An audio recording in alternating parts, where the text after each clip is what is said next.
నర్సరీస్‌లో the most selling plant tulsi plant. జనరల్‌గా ఏ నర్సరీలో చూసుకున్నా 5 వెరైటీస్ ఇప్పుడు దొరుకుతాయి.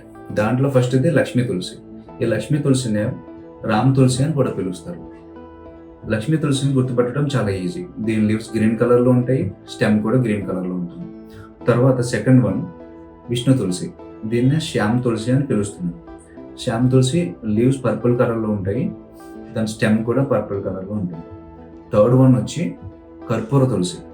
కర్పూర తులసిని మీరు ఒక నర్సరీకి వెళ్ళినప్పుడు దాన్ని చూసి వెంటనే చెప్పలేము, కానీ దాని ఒక లీఫ్ తీసుకుని క్రష్ చేసి స్మెల్ చూస్తే కనుక అది కర్పూరం స్మెల్ వస్తుంది. కోల్డ్ ఫీవర్ వచ్చినప్పుడు ఆ లీవ్స్ మనం స్టీమ్ పడితే కనుక ఆ కోల్డ్ నుంచి మనకి రిలీఫ్ వస్తుంది. మింట్ తులసి. మింట్ తులసి లీవ్స్ చూసుకుంటే మనకి అవి పెప్పర్మింట్ స్మెల్ వస్తాయి. ఈ మింట్ తులసి లీవ్స్ మనము ఏదైనా హెర్బల్ టీస్లో లైక్ గ్రీన్ టీలో వేసుకుంటే కనుక ఫ్లేవర్ అంతా కంప్లీట్గా చేంజ్ అయ్యి రిఫ్రెషింగ్గా అనిపిస్తుంది. ఫిఫ్త్ వన్ చూసుకుంటే కస్తూరి తులసి.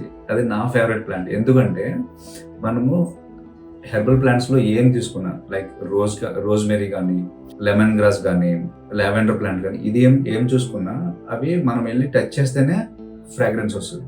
కానీ కస్తూరి తులసి అలా కాదు. దాన్ని మనం కార్నర్లో పెట్టుకుంటే దాని చుట్టూ కూడా మంచి ఫ్రాగ్రెన్స్ వస్తుంది. సో అందుకనే కస్తూరి తులసి నా ఫేవరెట్ ప్లాంట్.